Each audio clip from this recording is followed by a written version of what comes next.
और उनके बड़े भाई लालू प्रसाद यादव जी ने जिस प्रकार से जंगल राज बिहार में कायम करके रखा हुआ था और जिसके बाद चरवाहा विद्यालय की परिपाटी उन्होंने शुरू की और यहाँ तक कि भैंसों का चारा भी उन्होंने चोरी कर लिया, तो वैसे व्यक्ति और वैसे बड़े भाई छोटे भाई से आप किस प्रकार की अपेक्षा रख सकते हैं। आप देखे होंगे कि जिस प्रकार से भगवा लहरा रहा है यह कहीं ना कहीं नीतीश कुमार जी को और लालू जी के दोनों सुपुत्रों को पच नहीं रहा है। जो अज्ञानता रूपी जो कचरा भरा हुआ है वह अज्ञानता रूपी कचरे को आने वाले भविष्य में भारतीय जनता पार्टी या तो साफ कर देगी और नहीं तो ये जो दल हैं ये धरती विहीन हो जाएंगे। इन लोगों का जो शैक्षणिक स्तर है ये घुटने से ऊपर बढ़ ही नहीं पाया है और वो तो इंजीनियरिंग के स्टूडेंट हैं, उन्हें तो इतिहास के विषय में जानकारी भी नहीं है। ये कोई सुशासन की सरकार जो है ये घर से लेकर के नहीं आए थे, इन्होंने दबाव में कार्य किया है। तो ललन सिंह को लेकर क्या सोचते हैं आप? देखिए, जब नाश मनुज पर छाता है पहले विवेक मर जाता है, तो व्यक्ति का विवेक जो है जिस प्रकार का होगा व्यक्ति उसी प्रकार की बातें करेगा। देखिए, बीजेपी के युवा नेता सुमित शशांक जी हमारे साथ है। सुमित जी, ये बताइए कि नीतीश कुमार तो कह रहे हैं कि आप लोग इतिहास बदल रहे हैं। मेरा मानना है कि सर्वप्रथम नीतीश जी को इतिहास पढ़ने की आवश्यकता है। जिस समय इतिहास पढ़ने की आवश्यकता थी और जिस समय इतिहास जानने की आवश्यकता थी उस समय तो वो दूसरे कार्यों में लिप्त रहे और वो तो इंजीनियरिंग के स्टूडेंट हैं, उन्हें तो इतिहास के विषय में जानकारी भी नहीं है। और किस प्रकार की इंजीनियरिंग उन्होंने की है और किस प्रकार की शिक्षा उन्होंने ग्रहण की है और बिहार को किस प्रकार से उन्होंने विगत कई वर्षों में जिस प्रकार की शिक्षा व्यवस्था उन्होंने मुहैया कराई है और उनके बड़े भाई लालू प्रसाद यादव जी ने जिस प्रकार से जंगल राज बिहार में कायम करके रखा हुआ था और जिसके बाद चरवाहा विद्यालय की परिपाटी उन्होंने शुरू की और यहाँ तक कि भैंसों का चारा भी उन्होंने चोरी कर लिया, तो वैसे व्यक्ति और वैसे बड़े भाई छोटे भाई से आप किस प्रकार की अपेक्षा रख सकते हैं। इतिहास के ज्ञान के विषय में तो इतिहासकारों से पूछना चाहिए ना। और रही बात इतिहास बदलने की, तो भारतीय जनता पार्टी के कार्यकर्ता देश के यशस्वी प्रधानमंत्री आदरणीय श्री नरेंद्र मोदी जी के नेतृत्व में अगर भारत का नाम फिर से विश्व गुरु बनने की दिशा में भारत अगर आगे बढ़ रहा है तो यह कहाँ गलत है। लोग एक तरीके से एक ऐसे इतिहास का निर्माण भारतीय जनता पार्टी कर रही है जिस इतिहास को आने वाले वर्षों में हजारों वर्षों में संपूर्ण देश ही नहीं संपूर्ण विश्व याद रखेगा। लेकिन मोदी जी तो नाला का भी उदाहरण कर देते हैं, ऐसा कहना है जदयू का। देखिए, मैं आपको यह बताना चाहूंगा, जिस व्यक्ति को स्वच्छता के विषय में जानकारी ही नहीं है, जैसे लोगों को जदयू के जो लोग हैं उन्हें स्वच्छता संबंधी विषयों की जानकारी ही नहीं है। आपने देखा होगा कि पूरे विश्व में सबसे पहला अगर ओडीएफ सिस्टम जो लागू किया गया है वो किसके द्वारा लागू किया गया है, वह देश के यशस्वी प्रधानमंत्री आदरणीय श्री नरेंद्र मोदी जी के नेतृत्व में भारत सरकार ने लागू किया है। आज हम ओडीएफ प्लस की दिशा में आगे बढ़ते जा रहे हैं और जिस प्रकार से स्वच्छता संबंधी अभियान जो है वह देश के यशस्वी प्रधानमंत्री नरेंद्र मोदी जी के नेतृत्व में चलाया जा रहा है, यह उन वैसे लोगों को ये सारी चीजें समझ में नहीं आती हैं।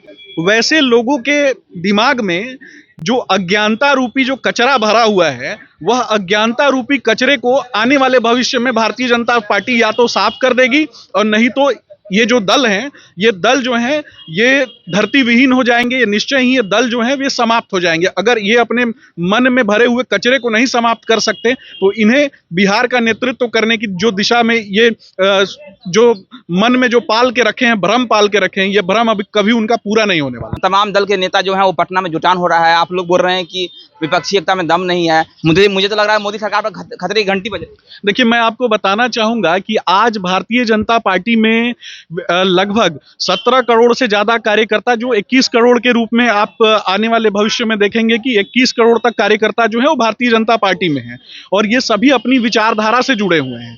भारतीय जनता पार्टी राष्ट्र प्रेम की विचारधारा को आगे बढ़ाने वाली पार्टी है। हम गुलामी और जिस प्रकार से गुलामी की जंजीरों में जकड़ी हुई जो मानसिकता कांग्रेस और अन्य दलों की रही है और कांग्रेस से उपजे हुए जो दल हैं जिनके गुलामी की जो मानसिकता है उस गुलामी की मानसिकता का समर्थन हम नहीं कर सकते हैं। यहाँ तो व्यक्ति की पार्टी चलती है, यहाँ परिवारों की पार्टी चलती है। जो परिवार की पार्टी चला रहे हैं, जो लोग व्यक्तियों की पार्टी चला रहे हैं और एक एक व्यक्ति की पार्टी बनी हुई है, ऐसे अगर विभिन्न दल भी मिल जाते हैं तो एक राज्य में हमारा मुकाबला नहीं कर सकते हैं। ये कहाँ देश में हमारा मुकाबला करने की सोचते हैं।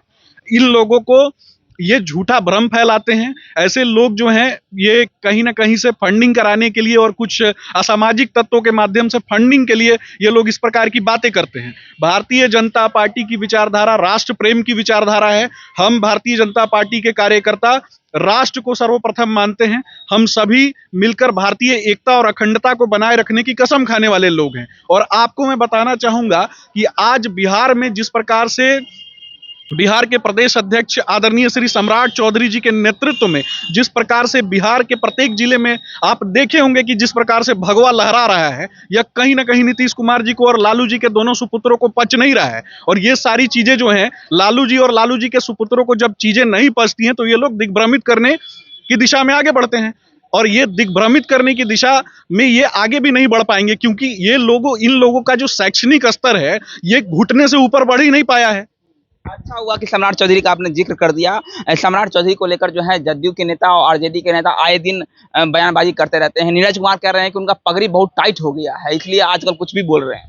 देखिए, भगवा ध्वज और भगवा पगड़ी ये जो है, ये गौरव का प्रतीक है, यह देश की एकता और अखंडता का प्रतीक है। जिस व्यक्ति को इस विषय की जानकारी ही नहीं है, जिस व्यक्ति का मति जो है वो भ्रष्ट हो चुकी है, ऐसे लोगों पर तो बात करने की आवश्यकता नहीं है। जो किसी न किसी के रिमोट कंट्रोल से चलने वाले लोग हैं, ऐसे लोगों के विषय में तो बात करने की आवश्यकता ही नहीं है।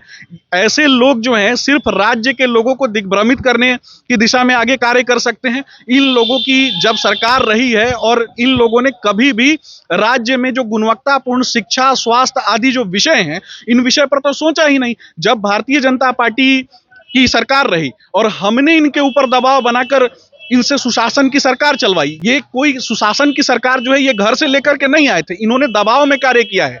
भारतीय जनता पार्टी के कार्यकर्ता, भारतीय जनता पार्टी के तत्कालीन नेता, हम सभी ने, उस समय के जो तत्कालीन नेता थे, उन सभी ने उनके ऊपर दबाव बनाया कि हमें भारतीय जनता पार्टी को राज्य की यशस्वी जनता ने मत किया है और उनके लिए अगर हमें अपने प्राणों की भी आहुति देनी होगी तो हम अपने प्राणों की आहुति देकर भी बिहार को गौरवशाली स्थान पर पहुंचाने की दिशा में कार्य करेंगे।